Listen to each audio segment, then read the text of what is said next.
কেন ছিলেন না? থাকবেন না কেন? কি সমস্যা? কে বাধা দেয়? কে জুলুম করে? কে অত্যাচার করে? কে নির্যাতন করে? সাহারি খেয়ে সিয়াম থাকতে হবে জরুরি নয়। সাহারি সুন্নাত, খেলে ভালো বরকত। সাহারি ছাড়াই সিয়াম থাকেন। আল্লাহর নবী সকাল 10টার সময়তে বলছেন, আয়েশা জি খাবার আছে? না খাবার নেই। তো আল্লাহ রাসূল বলছেন ঠিক আছে আমি সিয়াম থাকলাম। তো সকাল 9টা 10টার সময়তে উনি বলছেন সিয়াম থাকলাম। তো উনি তো সাহারি খাননি। সাহারি খাওয়া ছাড়া সিয়াম হয়? হাদিস তো সহি। আপনি সিয়াম থাকেন না কেন? কেন থাকেন না? কোন শর্মে থাকেন না? থাকবেন না কেন? ইবাদতের জগতের সবচেয়ে ভিন্ন ধরনের ইবাদত, একেবারে ব্যতিক্রম ইবাদত। আপনি কেন বৃহস্পতিবার সোমবারে সিয়াম থাকেন না? ওই বেটি ছেলের পাল্লাতে পড়ে 27শে রজব সিয়াম থাকেন। 27শে রজব সিয়াম থাকলে তো কাবিরা গুনাহ হবে। মহিলা বৈঠক যেন সারা চাঁপাইনবাবগঞ্জ জেলাতে কোথাও না হয়। মহিলাদের কোনো বৈঠক হবে না, মহিলাদের কোনো বক্তব্য নেই। জি মেরাজ মানে 27শে রজব, মেরাজ রাত্রি, মেরাজের রাত্রে সেম। কে মহিলাকে বলেছে কথা? পৈতৃক সম্পত্তি ওর বাবার সম্পত্তি। মহিলা জিজ্ঞাসা করে না কেন কোথা থেকে আসলো? আর কোন নেতা বলেছে 27শে রজব সিয়াম থাকতে হবে মেরাজের রাত হিসাবে? ধর্ম কি তার বাবার নাকি? ফাজলামি করে। আমি আজ থেকে 30 বছর থেকে বলছি, জাতির যদি রাস্তাঘাট করে দিতে না পারি, জাতির যদি স্কুল কলেজ করে দিতে না পারি, জাতিকে চূড়ান্ত সঠিক ধর্ম দিতে পারবো, চাঁপাইনবাবগঞ্জের মানুষ হিসেবে আমি অধিকার রাখি এই দেশের মুসলিম পুরুষ নারীর সাথে ধর্মের ব্যাপারে পরামর্শ করা। মুসলমান তো দূরের কথা, হিন্দুর সাথে অধিকার রাখে আমি পরামর্শ করা। জাতির যদি রাস্তাঘাট করে দিতে না পারি, জাতির যদি স্কুল কলেজ করে দিতে না পারি, জাতিকে চূড়ান্ত সঠিক ধর্ম দিতে পারবো ইনশাল্লাহ। ধর্মের ব্যাপারে জাতিকে ফাঁকি দিয়ে পরকাল হারাতে রাজি নই। আপনি কোন সাহসে জাতির সামনে বলেন যে ওই রজব আপনার মেরাজের রাত্রে সিয়াম থাকতে হবে? কে বলেছে আপনাকে? ধর্ম আপনার বাবার সম্পত্তি। কেন বলবেন? কেন আপনি মরা মানুষের বাড়িতে যান দলে দলে, মহিলা মানুষ? আপনি ওখানে যে কোরআন মাজিদ পড়েন, কে বলেছে আপনাকে কোরআন মাজিদ পড়তে? ধর্ম আপনার পৈতৃক সম্পত্তি নাকি? আপনার নেতা ভুল পথে আছে, আপনি ভুল পথে আছেন। মহিলা মানুষ, শরম হয় না কেন? আপনার স্বামী আপনাকে যেতে দেয় কেন? কয় পয়সা পড়েছেন? কি জানেন আপনি? আপনার নেতা কি জানে? কি জানেন আপনি? আপনার নেতা কি জানে? ধর্মের ব্যক্তিগত ব্যাপার নাকি? আপনি যা বলেন তার শতকরা 60%, 70% মিথ্যা আছে। বোরখা পরে, মুজা পরে আপনি ধর্ম দেখাবেন না। আর এই বিকৃত ধর্ম আমরা দেখতে আসিনি। আমরা চাঁপাইনবাবগঞ্জের মানুষ। আপনার হিসাব থাকা দরকার, আপনার লজ্জা থাকা দরকার, আপনার শরম থাকা দরকার। ধর্ম এইভাবে বিক্রি করতে যায়েন না আপনি। আপনার স্বামী নেই, আপনার ভাই নেই, আপনাকে নিষেধ করে না? আয়েশা রাদিয়াল্লাহু তাআলা স্বামীর বাড়ি থেকে কোথায় দাওয়াত দিতে গেছিলেন? কোন জেলায় গেছিলেন? আয়েশার চেয়ে বেশি আপনি দামি? আয়েশার চেয়ে ধর্মের উপর আপনার বেশি ব্যথা? ধর্ম দেখাচ্ছেন আপনি। আয়েশা কোথায় গেলেন? স্বামী মরে যাওয়ার পরে 36 বছর যাবত আয়েশা বাড়িতে ছিলেন। এক দুদিন নয়, 36 বছর। ধর্মের ব্যথায় তিনি কোথায় দাওয়াত দিতে গেছেন? কে আপনাকে এটা শিখালো? মিথ্যা ধর্ম দিনরাত প্রচার করেন বুবু বুবু বলে। ধর্ম এটা নয়, ভুল হিসাব। ভাই বোন, বলছিলাম সিয়াম থাকেন। শাবান 1 থেকে 15 দিন একটানা সিয়াম থাকেন। জুলহিজ্জার একটানে 1 থেকে 9 দিন পর্যন্ত সিয়াম থাকেন। শাওয়ালের 6টা সিয়াম থাকেন। ভবিষ্যতে বলবেন না কোনোদিন যে বুবু হাইজের কারণে রোজা যেগুলো ছুটে গেছে বুবু সেগুলো আগে করিও, রজবের গুলো পরে করিও। আয়েশা রাদিয়াল্লাহু তাআলা আনহা হাইজের রোজা 10 মাস পরে করেন, পরের সাবানে গিয়ে। আর আপনার ঠেকা বেঁধে গেল। আপনি মহিলা বৈঠকে বলেন বুবু হাইজের কারণে যেগুলো ফরজ রোজা ছুটে গেছে সেগুলো আগে করতে হবে বুবু, তারপরে রজবেরটা পরে করতে হবে, আর শাওয়ালেরটা পরে করতে হবে। কে বললো আপনাকে এই কথা? হাইজের কারণে আয়েশার রোজা ছুটে গেলে আয়েশা কখন করতেন? পরে আবার 10 মাস পরে যখন সাবান আসতো তখন। আর আল্লাহ নবী আমভাবে বলে দিয়েছেন যেদিন পারবে সেদিন। 10 বছর পরে করুক, তাতে কি হবে? মরে গেছে গেছে গেছে। হাইজের কারণে রোজা ছুটে গেছে, জীবনে একদিন যেদিন পারবে সেদিন করবে, বলে ছুটে গেছে, মরে গেছে, দেখেছে গেছি।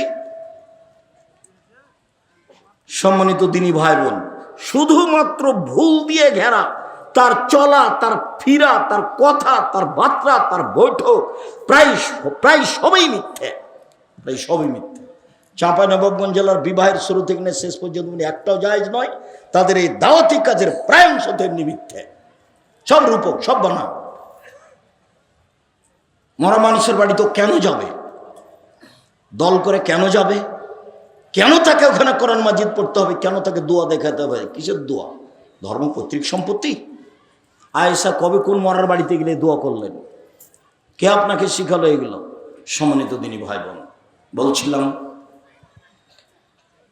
আব্দুল্লাহ ইবনে আমর রাদিয়াল্লাহু তাআলা আনহু বলেন, রাসূল সাল্লাল্লাহু আলাইহি ওয়াসাল্লাম বলেছেন, সিয়াম বিচারের মাঠে আপনার পক্ষে কথা বলবে, বলবে রব্বি মানাতাহুত্তামা শাহওয়াত ফাশাফিনি ফিহি, প্রতিপালক আমি একে দিনে খেতে দিনি, মন মতো চলতে দিনি।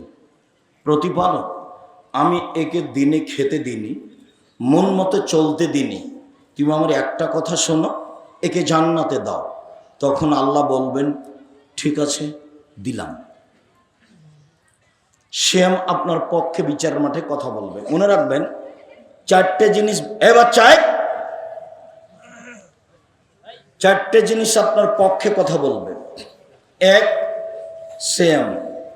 দুই, কোরআন। তিন, হাজরে আসওয়াদ, কালো পাথর, যদি হজের টাকা বৈধ হয়। চার, আঙ্গুল, যে আঙ্গুলে তাসবিহ গণনা করেন। ভুলেও কোনোদিন তাসবিহ দানা দিয়ে তাসবিহ গণনা করবেন না, 1000 দানার হোক আর যেটাই হোক না কেন। আর তাসবিহ দানা দিয়ে তাসবিহ গণনা করলে তাড়াতাড়ি জাহান্নাম হবে। কিভাবে? ভিতরে একটা রিয়া লোক দেখানো কাজ করে, চোখে পড়েছে কিনা মাঝে মধ্যে এরকম করবে, তাসবিহ ঠিক করবে, জাহান্নামে চলেই গেছে, ঢোকেনি কেন, মরেনি এই জন্য। এটার নাম হলো লোক দেখানো। মাওলানা সাহেব দিয়ে জাহান্নাম উদ্বোধন হবে, এক। দুই, শহীদ দিয়ে জাহান্নাম উদ্বোধন হবে। তিন, দানশীল দিয়ে জাহান্নাম উদ্বোধন হবে। তো তিনটেই তো ভালো কাজ। মাওলানা মানে আল্লাহুস সামাদ, ওদের মান মর্যাদা অনেক বেশি। আল্লাহ নবী বলছেন যে আলেম ওলামা নবীদের স্থানে কাজ করছে। এটি ছোট মোটো বাক্য হলো? নবী চলে গেছেন, তার স্থানে কে কাজ করছে? আলেম ওলামা। তো এখন এদের তো দাম অনেক বেশি, জান্নাতে চলে গেছে। তখন আল্লাহ নবী বলছেন যে মাওলানা দিয়ে জাহান্নাম উদ্বোধন হবে।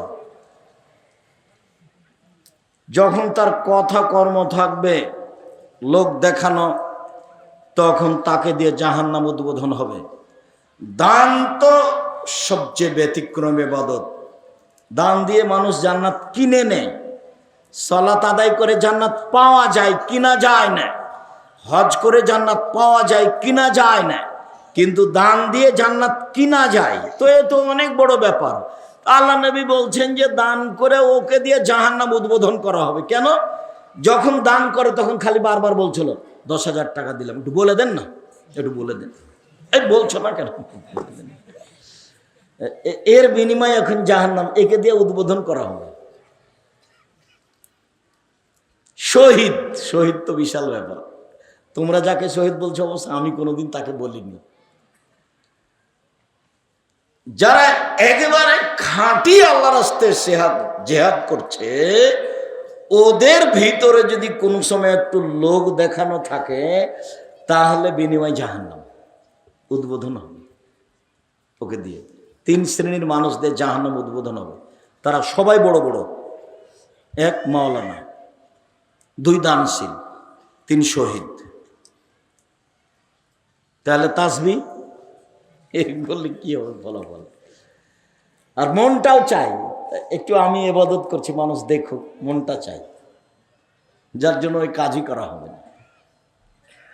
সম্মানিত দিনী ভাই বোন, বলছিলাম 4টে জিনিস বিচারের মাঠে আপনার পক্ষে কথা বলবে। 1, সিয়াম। 2, কোরআন। 3, কালো পাথর। হাজরে আসওয়াদ, 4 আঙ্গুল, যে আঙ্গুলে তাসবিহ গণনা করেছে। কে যদি বলে মুরব্বী যে আব্দুর রাজাক সাহেব আমার তো একবারও ঠিক হয় না তাসবিহ দানা, তাসবিহ গণনা না করলে খালি ভুলই হয়, মরা পর্যন্ত যদি একবারও ঠিক না হয় তবু নেকি পাবেন, একদিনও ঠিক হয়নি তবু নেকি পাবেন। কেন? এটাই রাসূলের পদ্ধতি। চলেন সেম ব্যতিক্রম ইবাদত দেখাই।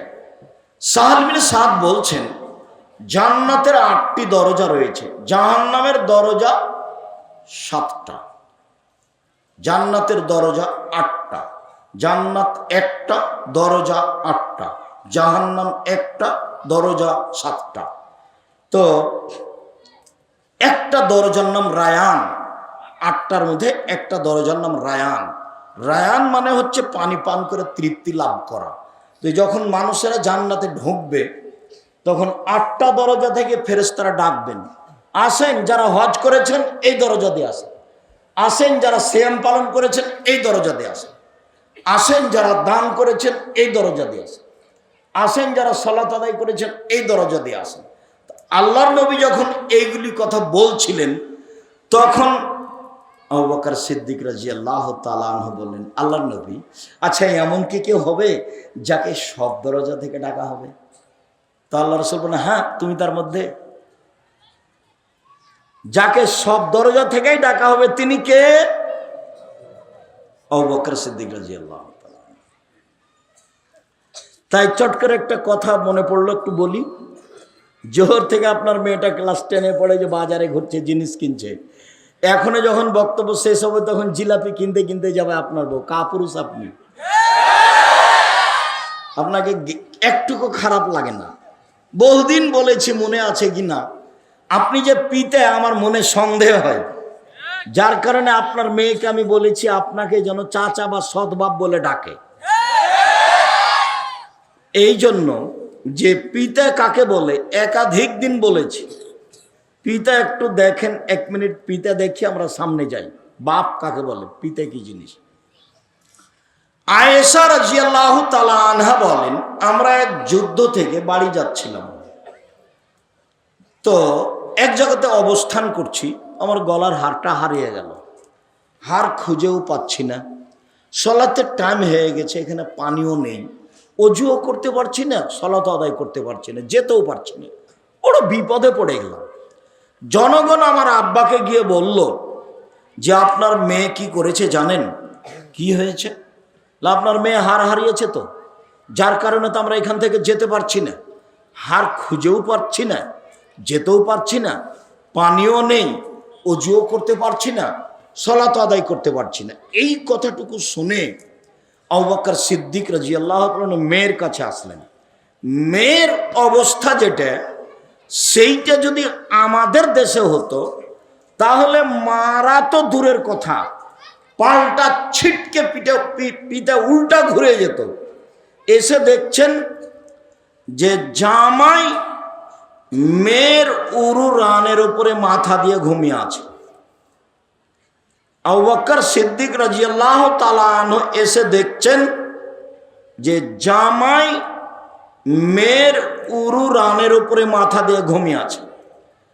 তো এরকম অবস্থায় আমাদের দেশে চাঁপাইনবাবগঞ্জে বাংলাদেশে যদি গিয়ে দেখে ঘরে যে জামাই মেয়ের উরু রানের উপরে মাথা দিয়ে ঘুমিয়ে আছে, তাহলে কি পিতা ওখানে ঢুকবে?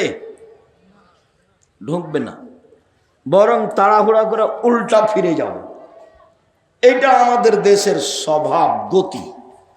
দেখুন আয়েশা রাদিয়াল্লাহু তাআলা আনহা বলছেন যে আমার পিতা এসে আমার কোমরের উপরে কয়েকটা এত জোরে কিল মারলেন যে আমার স্বামী আমার উরু রানের উপরে মাথা দিয়ে না ঘুমালে আমি মায়ের কারণে দূরে সরে যেতাম, তিনি এত জোরে মারলেন।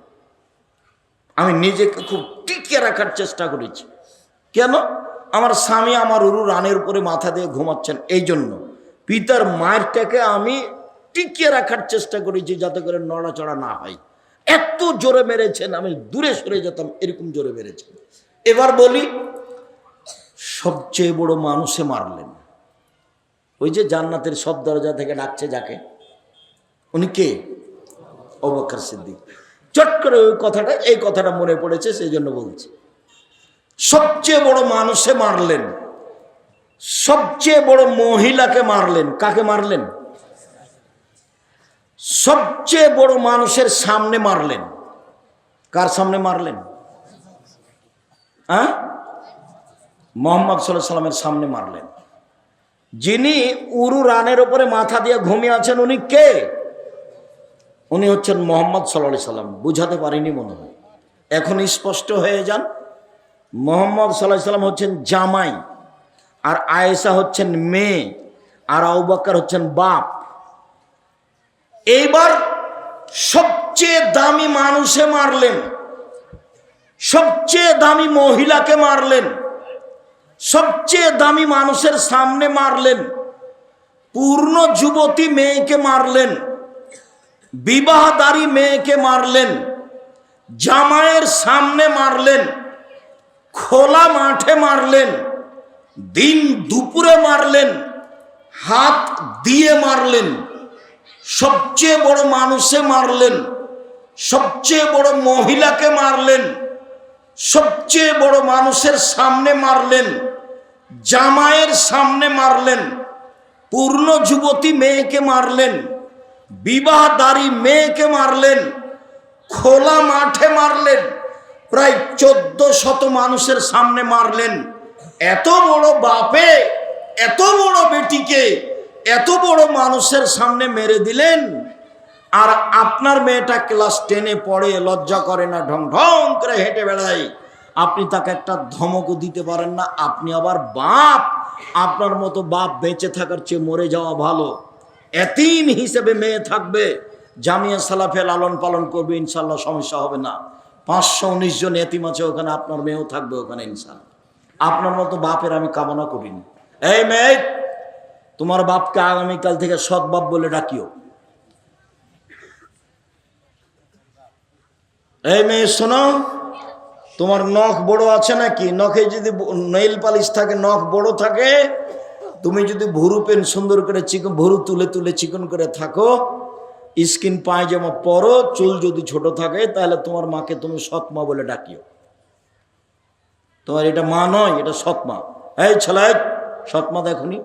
এই মেয়ে, এই খালেদা, কথা বলছো কেন? সৎ মা দেখবা? এই যে দেখো, এ দেখো সৎ মা দেখায়।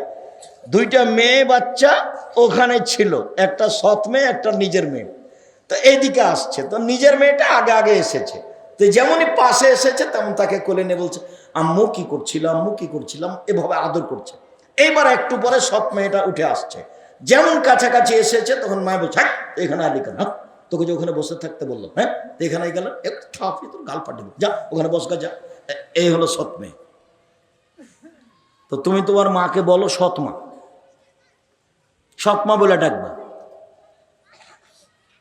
তোমার মা তোমার সাথে অন্যায় আচরণ করেছে, এই জন্য তুমি তাকে সৎ মা বলবে। তুমি তোমার সৎ মা নয়, এটা তোমার নিজের মা, এটাই সত্য। যদি তোমার নখে নেইল পালিশ থাকে, নখ বড় থাকে, তাহলে তোমার নিজ মা নয়, এটা সৎ মা, এটাও ঠিক। মা কাকে বলে তোমার মা বুঝতে পারেনি, যার কারণে তোমার এই অবস্থা। ছেলে দোকানে বসে আড্ডা পিটে রাত 12টায় যায়, তখনও সে মা? জি না। মা তো বলবে, এই কোথায় ছিলি রে, দাঁত ভেঙে দেবো। এশার সলাতের পরে বাড়ি এসে পৌঁছি, তার নাম মা? ও কি মাস্তান? মায়ের কাছে ও কিছুই না। ওকে তো কাল তো পেশাব করেছিল, পায়খানা করেছিল, কাপড়ে ওর মা ধুয়ে দিয়েছে। আজকে রাত 2টায় আসছে, মানে কেন আসছে, কোন সাহসে আসে? ওর মা ওটা সৎ মাই ছেলে, তোমার মাকে সৎ মা বলে ডাকি, ওটা তোমার সৎ মা। তুই খালা বলে ডাকিও, নাহলে তোমার অবস্থা এরকম হবে কেন? তুমি কোন সাহসে দোকানে বসে আড্ডা পিটো ঘন্টার ঘন্টা? এটা হয় কি করে?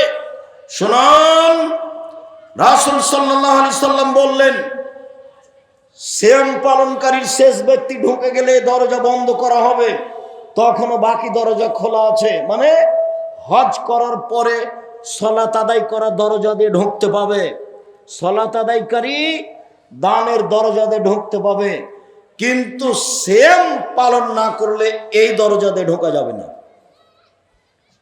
এটা ভিন্ন, এখনো বুঝাতে পারিনি। এই সিয়ামের জন্য একটা দরজা আছে, কোনো ইবাদত দিয়ে এটা দিয়ে ঢুকতে পাবে না। সিয়াম পালনকারী শেষ ব্যক্তি ঢোকে গেলে এটা কি করে দেওয়া হবে? বন্ধ করে দেওয়া হবে। বাকিগুলো খোলা আছে এখনো। আমি কি এখন বুঝাতে পেরেছি সিয়াম ভিন্ন ধরনের ইবাদত? চলেন, আবু হুরায়রা রাদিয়াল্লাহু তাআলা আনহু বলেন, রাসূল সাল্লাল্লাহু আলাইহি সাল্লাম বলেছেন, কুল্লু আমাল ইবনে আদম ইজাফুল হাসানাতু বিআশরি আমসালিহা ইলা 700 যায়ফ। আদম সন্তানের সব নেকি 1 থেকে 10, 10 থেকে 700, আরো আরো আরো। আদম সন্তানের সব নেকি, হজ হোক, সালাত হোক, কোরআন তেলাওয়াত হোক, দান হোক, সুবহানাল্লাহ হোক, যেটাই হোক না কেন, আদম সন্তানের নেকি 10, তারপরে 700, তারপরে আরো আরো বাড়তেই থাকে। তবে সিয়াম, আল্লাহ তাআলা বলেন, ফাইনুলি, সিয়াম আমার ব্যাপার, ওনা আজিজিবেহি, প্রতিদান আমি দিব। সিয়াম আমার ব্যাপার, প্রতিদান আমি দিব। সিয়াম আমার ব্যাপার, প্রতিদান আমি দিব। তাহলে সিয়ামের নেকি হচ্ছে না সিয়াম আল্লাহর ব্যাপার, প্রতিদান আল্লাহ দিবেন? সব নেকি আল্লাহ ফেরেশতাকে লিখতে বলবেন, এই ফেরেশতা, হজ করেছে নেকি লিখে দাও, সালাত আদায় করেছে নেকি লিখে দাও, কোরআন তেলাওয়াত করেছে নেকি লিখে দাও, বাড়াও বাড়াও বাড়াও। তবে সিয়ামের নেকি তোমাদের লিখতে হবে না, সিয়াম আমার ব্যাপার, প্রতিদান আমি দিব। আপনি বলেন আজকে কেন সিয়াম ছিলেন না? আজকে সোমবার কেন থাকেননি? কোন সমস্যা? বুবু খাল দল করো, বুবু সিয়াম ছিল, বুবু আজ হ্যাঁ সিয়াম ছিল, 27শে রজব ছিল, মেরাজের রাতে। ধর্ম তোমাকে ধোকা দিয়েছে? ধর্ম ধোকা দেয়নি, তোমার নেতা তোমাকে ধোকা দিয়েছে। তোমার নেতা তোমাকে কবরে ঢুকিয়েছে, তোমার নেতা জাতিকে কবর দিয়েছে। ধর্মের নামে জাতিকে ফাঁকি দিয়ে তাহাজ্জুদ দেখায়ও না। শুনুন সম্মানিত দিনী ভাই বোন, নফল সিয়ামের মধ্যে সবচেয়ে উত্তম সিয়াম, আবু হুরায়রা রাদিয়াল্লাহু তাআলা আনহু বলেন, রাসূল সাল্লাল্লাহু আলাইহি ওয়াসাল্লাম বলেছেন, আফজালুস সিয়াম বাদা রমাজান শাহরুল্লাহিল মুহাররম। সবচেয়ে উত্তম সিয়াম রমাজানের পরে মুহররমের সিয়াম 2 দিন। চলেন মুহররমের সিয়াম। হাফসা রাদিয়াল্লাহু তাআলা আনহা বলেন, আল্লাহর নবী 4টা জিনিস কখনো ছাড়েননি। 1, মুহররমের 2 দিন সিয়াম। 2, জুলহিজ্জার 9 দিন সিয়াম। 3, প্রতি মাসে 3 দিন সিয়াম। 4, ফজরের 2 রাকাত সুন্নাত। মনে থাকবে না? এই ছেলে সিরিয়াল দাও তো দেখি, যেগুলো আল্লাহ নবী কখনো ছাড়তেন না। বলো তো। 1, মুহররমের 2 দিন সিয়াম। 2, জুলহিজ্জার একটানা 9 দিন সিয়াম। ওই যে কুরবানির মাসের, ঈদুল আজহার কুরবানির মাসের জুলহিজ্জার একটানা 3, প্রতি মাসে 3 দিন, 13, 14, 15। 4, 2 রাকাত সুন্নাত ফজরের। মনে থাকবে না মনে হয়? সিরিয়াল দেন তো দেখি, মনে হয় কি না? এই মেয়ে, তুমি সিরিয়াল দাও, আঙ্গুলে গুনো। 1, মুহররমের 2 দিন। 2, জুলহিজ্জার 9 দিন। 3, প্রতি মাসে 3 দিন। জোর দিয়ে হোক না, 4-5 জন মিলে যদি হয়। 4, ফজরের 2 রাকাত সুন্নাত, ফজরের ফরজ নয়, ফজরের 2 রাকাত সুন্নাত। বাড়ি যাবেন আর হিসাব লাগাবেন, বাড়ি যাবেন আর হিসাব লাগাবেন। আল্লাহর নবী মদিনায় আসলেন, দেখলেন মদিনার লোকেরা মুহররমের 10 তারিখে সিয়াম থাকে। আল্লাহ নবী বলেন, মাহাজালে মালাজি তাসুমুনাহু, এই মদিনার ইহুদিরা, তোমরা মুহররমের 10 তারিখে সিয়াম থাকে, কোনো ঘটনা কি বলো তো একটু? তখন ইহুদিরা বলল, আরে হাজা ইয়াউমুন আযীম, 10 তারিখ তো অনেক বড় দিন। আনজাল্লাহু তাআলা ফিহি মূসা ওয়া কওমাহু, এই দিনে আল্লাহ মূসাকে সদল বলে বাঁচিয়ে দিয়েছেন। ওয়া গাররাকা ফিরআউন ওয়া কওমাহু, এই দিনে আল্লাহ ফিরআউনকে সদল বলে ডুবিয়ে দিয়েছেন। ফাসামা মূসা শুকরান, তাই মূসা শুকরিয়া সিয়াম থেকে ছিলেন। আল্লাহ, এত বড় বিপদ থেকে তুমি বাঁচালে। পৃথিবীর সবচেয়ে বড় স্বৈরাচারী শাসক যে আল্লাহ দাবি করেছে, তাকে তুমি কুলজুম সাগরে ডুবিয়ে দিলে, আমাকে বাঁচিয়ে দিলে, আমি কি দিয়ে শুকরিয়া আদায় করি? এই দিনে সিয়াম থাকলাম। তো মূসা এই দিনে সিয়াম থেকেছেন, আমরা ইহুদি এই জন্য সিয়াম থাকি। তখন আল্লাহ রাসূল বলছেন, শোন শোন শোন, নাহনু আওলা ওয়াহাক্কু বিমূসা মিনকুম, মূসার সুন্নাত পালনের ব্যাপারে আমরাই বেশি হক রাখি, অতএব আমরাও সিয়াম থাকলাম। সাহাবীগণ তোমরাও সিয়াম থাকো, যেমন আল্লাহ নবী বলেছেন সাহাবীগণ তোমরাও সিয়াম থাকো, তেমনি সাহাবীগণ বলে উঠেছেন কেন? আপনার একটু হিসাব নিকাশ থাকা দরকার। বউ যখন বলবে যে আমরা ইসলামপুরে দাওয়াত দিতে যাব, মহিলা বৈঠকে, তখন আপনি বলবেন কেন যাবা তুমি? আমাকে আগে দেখো যে আয়েশা কোথায় গেছিল, তারপরে এই সময়ে স্বামীর কথা মানতে হয় না, এটা দিনের কাজ। স্বামীর কথা মানতে হবে না, এটা দিনের কাজ। এই দেখেন, বলার সাথে সাথে সাহাবীগণ ধরে নিয়েছেন। আল্লাহ নবী যখন বললেন 10 তারিখে সিয়াম থাকবো, তোমরা সিয়াম থাকো, সাহাবীগণ বলছেন 10 তারিখে সিয়াম থাকবো না। ইহুদি খ্রিস্টান এই দিনে সিয়াম থাকে, আপনি দিন রাত বলেন তাদের বিরোধিতা করতে হবে। এই দিন তাদের বড় দিন, সিয়াম থাকবো মানে কি করে এই দিন সিয়াম থাকতে পারি? তখন আল্লাহ রাসূল বলছেন, শোনো, লাইন বাকে তো সানাতাল কাবেলা তা সমান তাসিয়া, আমি যদি সামনে বছর বেঁচে থাকি তাহলে মুহররমের 9 তারিখও সিয়াম থাকবো। মনে রাখো পৃথিবীর মানুষ, 9 তারিখ হবে ইহুদি খ্রিস্টানের বিরোধিতা, আর 10 তারিখ হবে শুকরিয়া। বুঝা গেল না কথা? মুহররমের 10 তারিখে কেন সিয়াম থাকা হয় বলেন তো একটু? শুকরিয়া। কিসের শুকরিয়া? ফেরাউন ডুবে গেছে আর মূসা বেঁচে গেছেন, আমরাও রাখি, তো শুকরিয়া আমাদের নবী বলে রাখতে হবে। তো সাহাবীগণ বেঁকে বসলেন। তখন আল্লাহ রাসূল বলছেন, থামো থামো থামো থামো, আমি যদি সামনে বছর বেঁচে থাকি তো 9 তারিখও থাকবো। তো 9 তারিখ হবে ওদের বিরোধিতা, আর 10 তারিখ হবে শুকরিয়া। মুহররমের 2 দিন সিয়াম। আবু হুরায়রা রাদিয়াল্লাহু তাআলা আনহু বলেন, রাসূল সাল্লাল্লাহু আলাইহি সাল্লাম বলেছেন, সিয়ামে আমি আশুরা হাতাসুবাল্লাহে আইয়ুকাফিরা সানাতাল্লাতি কাবলাহু, আমি আল্লাহর উপরে আশা রাখি কেউ যদি মুহররমের 2 দিন সিয়াম থাকে, অতীতের 1 বছরের পাপ ক্ষমা হবে। রাসূল সাল্লাল্লাহু আলাইহি সাল্লাম বলেন, আতাসুবাল্লাহে সিয়ামে আমি আরাফা, আরাফার সিয়াম কেউ যদি 1 দিন থাকে, আমি আল্লাহর কাছে আশা রাখি 1 বছর আগে 1 বছর পরে 2 বছরের পাপ ক্ষমা হবে।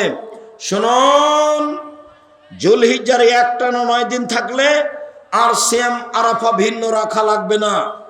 একটানা 9 দিন, একটানা 9 দিন। জুলহিজ্জার প্রথম 10 দিন রমজানের শেষের 10 দিনের চেয়ে দামি।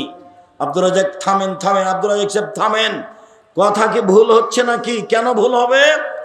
আপনি যে বলছেন যে রমজানের শেষ দশকের চেয়ে জুলহিজ্জার প্রথম দশক বেশি দামি, তো আমরা যে আজীবন শুনে আসলাম যে রমজানের শেষ দশক বেশি দামি।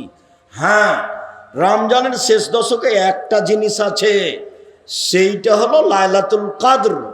আর জুলহিজ্জায় 3টে আছে, 1 কুরবানি, 2 আরাফা, 3 হজ। জুলহিজ্জার প্রথম 10-এ 3টে জিনিস আছে। 1 কুরবানি, চাঁপাই নবাবগঞ্জ লোক ভাগে কুরবানি বুঝে, গোস্ত ভাগ নিয়ে মন কষাকষি করে, ওরা কুরবানির মান বুঝে না। কুরবানি মানে জান্নাত, বিশাল বড় ইবাদত কুরবানি। বাচ্চা জন্মের 7ম দিনে আকিকা দিতে হবে। চাঁপাই নবাবগঞ্জের ভাষাতে তুই তো দিবি, তোর বাপকে দিতে হবে। তার মানে দিতেই হবে, টাকা কর্জ করে দিতে হবে, প্রয়োজনে ভিক্ষে চেয়ে দিতে হবে। আকিকা মানে 7 দিনের দিন দিতে হবে, 14 দিনে চলে না, 21 দিনে চলে না, জীবনে 1 দিন চলে না। আকিকা মানে ছাগলটা কানা হোক, খোড়া হোক, ল্যাংড়া হোক, 2 মাসের হোক, 1 মাসের হোক, খালি মরতে বাকি আছে সেটাই হোক না, তবু চলবে। আর কুরবানি, আল্লাহুস সামাদ, কুরবানি মানে দেখো চোখ ঠিক আছে কিনা, কুরবানি মানে দেখো কান ঠিকঠাক আছে কিনা, কুরবানি মানে দেখো সিং ঠিকঠাক আছে কিনা, কুরবানি মানে দেখো লেজ ঠিক আছে কিনা, কুরবানি মানে দেখো দাঁত উঠেছে কিনা, কুরবানি মানে পায়ের খুর ঠিক আছে কিনা, কুরবানি মানে মোটা তাজা কিনা, কুরবানি মানে নেকি, কুরবানি মানে জান্নাত, তাকে ভাগে গেছে। আমি কোনোদিন ভাগে বলিনি। টাকা বেশি আছে, ইন্ডিয়া কাছে আছে, রাজস্থান থেকে উট। টাকা কম আছে, গরু। টাকা কম আছে, খাসি। টাকা কম আছে, ছাগি, দাঁড়, যেগুলো বাড়িতে আমরা বলি, যেটা সবাই বল বুঝি। টাকা কম আছে, ভেড়া ভেড়ি। এই দিকে আসেন নেকির আশায়। ভাগে আমি কোনোদিন বলিনি, এ কাজ করতে যায় না। কুরবানি অনেক দামি জিনিস। আঁকিকে কানা খোড়া যা চলে। শুনুন, তিনটা আছে। এক কুরবানি, দুই হজ, তিন আরাফা। রাসূল সাল্লাল্লাহু আলাইহি সাল্লাম বলেন, পৃথিবীর মনে শুনে রেখো, কেউ যদি প্রত্যেক মাসে 3 দিন সিয়াম থাকে, রমজানের সিয়াম থাকে, সারা বছর সিয়াম পালনের নেকি পাবে। সারা বছর সিয়াম পালনের নেকির পদ্ধতি দুইটা। এক, প্রতি মাসে 3 দিন রমজান, তাহলে সারা বছর। দুই, কেউ যদি রমজান সিয়াম থাকে আর শাওয়ালের 6টা, তাহলে সারা বছর সিয়াম পালনের নেকি হবে। আবার বলি, সারা বছর সিয়াম পালনের পদ্ধতি দুইটা। এক, প্রতি মাসে 3টা আর রমজান। দুই, শাওয়ালের 6টা এবং রমজান। মনে থাকবে না মনে হয়? সম্মানিত দিনী ভাই বোন, কাছে আসি, ঘন হয়ে যায়। এবার চলেন যাই। একটু কথা বলে রাখি, শাওয়ালের 6টা সিয়াম রাখতে হবে, মাঝে মধ্যে ছাড়তে হবে, মাঝে মধ্যে রাখতে হবে। এ কথা মহিলা মিথ্যা কথা বলেছে। মহিলা বৈঠকে মহিলা মিথ্যা কথা বলেছে। ধারাবাহিক রাখেন, ধারাবাহিক রাখাই ভালো। না পারলে মাঝে মধ্যে রাখলেন, সেটা ভিন্ন কথা। শাওয়ালের রোজা ধারাবাহিক রাখাই ভালো। মহিলা বৈঠকে বলেছে, বুবু ছেড়ে ছেড়ে রাখিও, বুবু একটা একটা করে, দুটো একটা করে করিও, বুবু আবার ছাড়িও। অন্যায় কথা বলেছে, নেহায়াত অন্যায় কথা বলেছে। পৈতৃক সম্পত্তি তার, বাবার সম্পত্তি যেদিকে গেছে সেদিকে হালচাল শুরু করবে, বল হিসাব। তারপরে প্রতি মাসে 3টা, 13, 14, 15। কারণ বশত যদি 20, 25 হয়ে যায়, কোনো সমস্যা নাই। মানুষের, মহিলাদের হাইজের কারণে যদি 13, 14, 15 না হয়, 17, 18 হয়, 20, 22 হয়, 25, 26 হয়, কোনো সমস্যা নেই। বুখারী মুসলিমের হাদিস, আয়েশা রাদিয়াল্লাহু তাআলা আনহা বলেন, মাসে 3টা হলেই হলো। কথা কি বুঝাতে পেরেছি? মাসে 3টা হলেই হলো। এবার চলেন, বৃহস্পতিবার, সোমবার। আল্লাহ নবী বলতেন, সাপ্তাহিক রিপোর্ট পেশ করা হয় বৃহস্পতিবার, সোমবার আল্লাহর কাছে পাপ রেখি। আমার মনটা চায় যে আল্লাহ আমার রিপোর্টটা দেখুক সেম অবস্থায়। এ দেখো আমার রিপোর্ট, দেখো তুমি সেম অবস্থায় দেখো। আল্লাহর নবী তার নিজের রিপোর্টটা আল্লাহর কাছে কি অবস্থায় পেশ করতে চাইতেন? কথা বোঝা যায় তো? আল্লাহ নবী তার সাপ্তাহিক রিপোর্টটা আল্লাহর কাছে কি অবস্থায় পেশ করতে চাইতেন? এ আশায় তিনি কোন কোন দিন সিয়াম থাকতেন? বৃহস্পতিবার, সোমবার। শাবান মাসে তিনি বেশি বেশি সিয়াম থাকতেন কেন? আয়েশা রাদিয়াল্লাহু তাআলা আনহা বলেন, ইয়াসুমু শাবানা কুল্লাহু, আল্লাহর নবী প্রায় শাবানের সিয়াম থাকতেন। উম্মু সালমা রাদিয়াল্লাহু তাআলা আনহা বলেন, লা ইয়াসুমু শাহরাইনি মুতাতাবিআইনি ইল্লা শাবান আর রমাজান, আল্লাহর নবী শাবান এবং রমাজান পুরোই সিয়াম থাকতেন, তবে শেষের দিকে 2-1টা বাকি থাকতো। ওসামা ইবনে যায়েদ বলছেন, আমি একদিন আল্লাহর নবীকে জিজ্ঞাসা করলাম, আল্লাহর নবী, লামা আরাকা তাসুমু মিন শাহরিন শুহুরে মা তাসুমু শাবান, আল্লাহর নবী আপনাকে শাবান মাসে যত সিয়াম পালন করতে দেখি, অন্যান্য মাসে তো তত দেখি না, এইটা কেন? এই ছেলে খেয়াল করো তো, জিজ্ঞাসাটা বোঝা যায় কিনা। আল্লাহর নবী শাবান মাসে আপনি এত সিয়াম বেশি থাকেন কেন? এটা মনে থাকবে না? আল্লাহর নবী আপনি শাবান মাসে এত বেশি বেশি সিয়াম রাখেন কেন? এটা জিজ্ঞাসা। উত্তর, আরে শোনো, শাবান একটা মাস, বানা রজব ও রমজান, রজব ও রমাজানের মাঝে শাবান একটা মাস, এক হলো নাসান হো মানুষ তাতে বেখিয়াল থাকে। তুরফাউল আমল ফিহা ইলা রাব্বিল আলামিন অনহিবাইল ফামল ওনা সায়েম। বাৎসরিক রিপোর্ট পেশ করা হয় শাবান মাসে। আমার মনটা চাই বাৎসরিক রিপোর্ট আল্লাহ দেখুক সিয়াম অবস্থায়। এই জন্য আমি শাবান মাসে বেশি বেশি সিয়াম থাকি। আবার বলি, পৃথিবীর মানুষ শোনো, শাবান একটা মাস, এই মাসে বাৎসরিক রিপোর্ট আল্লাহর কাছে পেশ করা হয়। আমি চাই আমার রিপোর্টটা আল্লাহ সিয়াম অবস্থায় দেখুক, এই জন্য আমি বেশি বেশি সিয়াম থাকি। বোঝা যাচ্ছে যে আল্লাহর নবীর জানা ছিল না সেদিন 15ই শাবান। 15ই শাবান তার জানা থাকলে উনি এত কষ্ট করবেন? আবার কথাটা বুঝেন, ভারত বাংলাদেশ পাকিস্তানের আলেম ওলামারা বলেছেন যে 15ই শাবান সেইটা, তাই তারা কলকারখানা, অফিস আদালত, কোর্ট কাচারি, শিক্ষা প্রতিষ্ঠান সব কিছু বন্ধ করে রাতে গোসল করে আতর গোলাপ মেখে দিনে সিয়াম থাকে 15ই শাবান, হালুয়া রুটি করে। তাহলে তাদের ধারণায় রিপোর্ট কোন তারিখে পেশ করা হয়? 15ই শাবান। তো আল্লাহর নবীর এটা জানা ছিল না, যার কারণে তিনি কষ্ট করে কি করতেন? পুরে শাবান সিয়াম। কি বলি, কি বলার আছে? সবই তো বুখারী মুসলিমের হাদিস, একটা না। আল্লাহ নবী বেশি বেশি সিয়াম থাকতেন শাবানে, বেশি বেশি সিয়াম থাকতেন শাবানে, শুধুমাত্র রিপোর্ট ধরার জন্য, শুধু রিপোর্ট ধরার জন্য। তো 15ই শাবান তার জানা থাকলো না। তো গত কয়েকদিন আগে ছেলেরা বুখারীতে পড়ছে এক হাদিসে যে আল্লাহর নবী একটা উটের উপরে আছেন, আর সাফিয়া বিনতে হুয়াই ইবনে আখতাব, খুব বিত্তশালীর ঘরের মেয়ে সাফিয়া, রাসূলের স্ত্রী, যুদ্ধে ধরা পড়েছিল, আটকা পড়েছিল, রাসূলের সাথে বিবাহ হয়েছে। এখন সাফিয়া পিছনে আছে আর আল্লাহ নবী সামনে আছেন। উটটা যাচ্ছিল, যেতে যেতে কোন জায়গাতে পাথরের সাথে উষ্টা খেয়ে আল্লাহ নবী একবার ওই দিকে পড়েছেন উট থেকে, আর সাফিয়া এই দিকে পড়েছেন।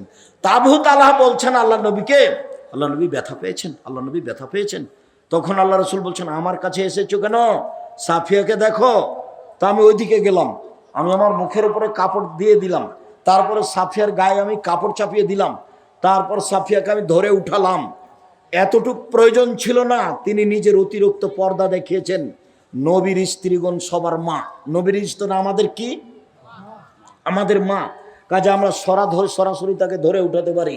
এই ছেলে, তোমার বউ দেখবে না তোমার মাকে, তোমার বোনেরা চলে গেছে, তোমার মাকে গোসল করাবা তুমি, পেশাব করাবা তুমি, পানি খরচ করাবা তুমি, কাঁধে নিয়ে হোটেলে ইয়াতে ডাক্তারের কাছে যে নিয়ে হসপিটাল নিয়ে যে তুমি, কাপ গোসল করিয়ে দিবি তুমি, সব তোমার মায়ের করিয়ে দিবা, তুমি করাবা।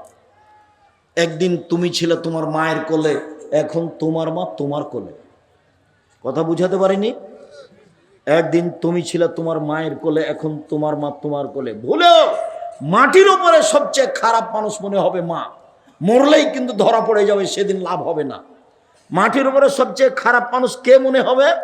মা। সব সময় যে উল্টা কথা বলে, খালি আমার বউকে যে গালি দেয়, এমনি কি মনে হচ্ছে যে সবচেয়ে খারাপ? অবাক কথা, টাকা দিয়েছি আমি, কখন আমার বোনের ছেলেকে টাকাটি দিয়ে দিয়েছি। আমার ছেলের উপরে ব্যথা নেই, ওই আর ছোট ছেলের উপরে বেশি ব্যথা। অবাক কথা, টাকা দিয়ে আমি আর ছোট ছেলের গান গাই। তো সকালে উঠে দেখে মনে হচ্ছে আমার মায়ের চেয়ে খারাপ মানুষ কেউ নাই, এটাই মনে হবে।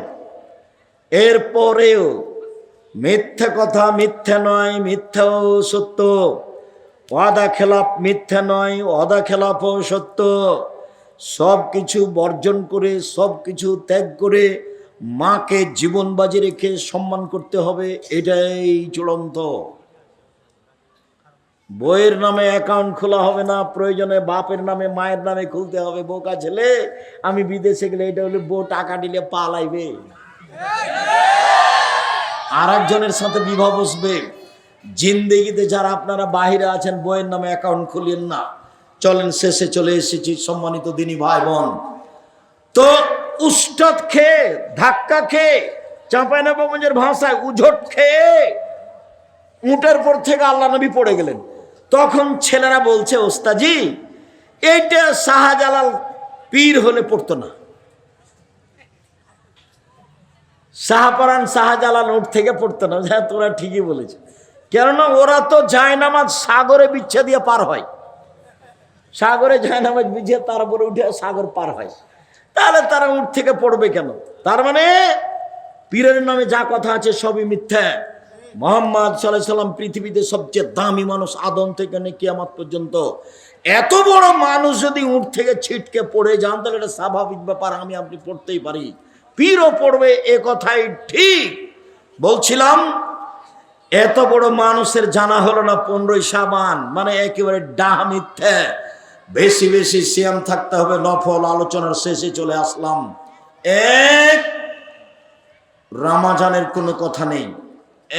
এক, শাবান 1 থেকে 1 টানা 15 দিন নফল সিয়াম। 2, জুলহিজ্জার 9 দিন। 3, শাওয়ালের 6 দিন। 4, মুহররমের 2 দিন। 5, আরাফার 1 দিন। 6, প্রতি মাসে 3 দিন।